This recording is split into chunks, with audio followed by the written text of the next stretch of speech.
Kuyomele sibheke njalo nale. Hey uyazi kunomuntu okayiqale kahle into yakhe ibe nesiqi ithandeke inconywe ithi mayise seyifike kwi-climax lapha yaphezulu ingoniwa abanye abantu kodwa yoniwe uyena siqu sakhe ngenxa ukuthi usuke esemkhulu kunayo.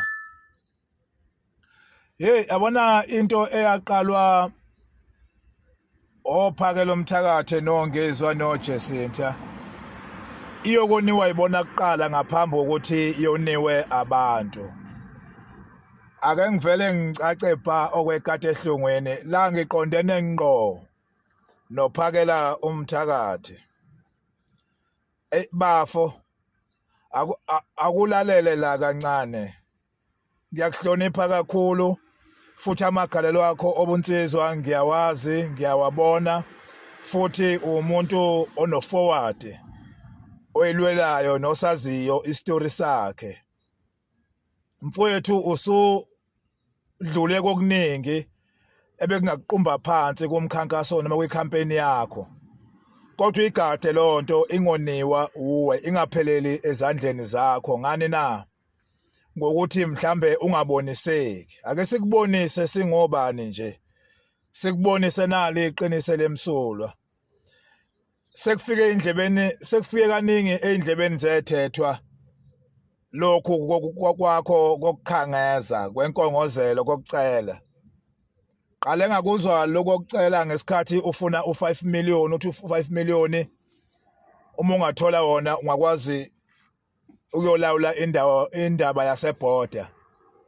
Sathi sababaze lokho hayi wadlula lapho usothi manje akudonethwe u500,000 ukuze wakhele ungizwe umuzi njengoba eshelwe umuzi. Waphinda lapho uyabona nje sekaningi nje la khona unokuyicelela khona. Cha bomfowethu kuyaphambana lokho nalokho othi uyikhona. Insizwa ayiceli bayeka abalowo mkhakha uma besibona isidingo sokuthi bakucelele inkongozelo bayokwenza lokho ungangeni kulo department ngoba ubona izwe lonakele kangaka nje abantu izwe lonakele kubantu ngenxa yemali yokuthanda imali ithi mayisifikile ibadide umqondo waphinde futhi wacela imali kuma foreigners ukuthi uzowavikela uzohamba uyowafakela izicelo ePitoli wena salofu.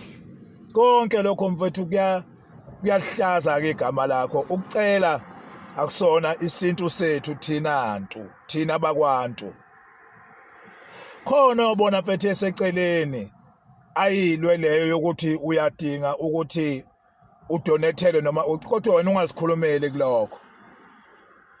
Wena yenza uqondane ngqo nalokho okwenzayo kuyokusiza lokho kuyokukhipha kwenkulu inxasho ngoba nje ubuzoyiqoqa lo mali mathiwa iyaqoqeka lo mali yazi ukuthi abantu abazobekunikile bazofuna uaccount kubo for each and every cent that you spend.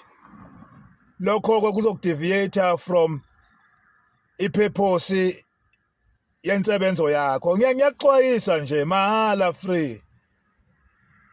Ngoba sikhuluma ngegaba zomthetho sikhuluma la khona uphathe induku kuphela.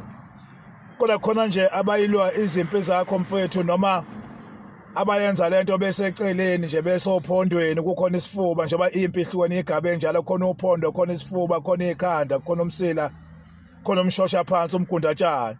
Siyayilwa ke sikulo mazinga leyo lalela phakelo Mthakathe. Ungayoni mfokandabandaba into enhle kangaka osuyiqalile nosuyenza. Yeka ukuhamba uvule izandla ucela inkongozelo. Qondana nento oqondene nayo ngiyabonga. Ngiyacabanga mfethu unezindlebe zokuzwa, unengqondo yokurezina. Uyithathe lento mfethu uyetshise. Uyicabangisise kahle ukuthi ayizukusengela yini phansi imizamo yakho emihle kangaka. Salute ngisakuhlonipha mfowethu kakhulu ngiyacela uyiconsider kuyomela uyibheke nale.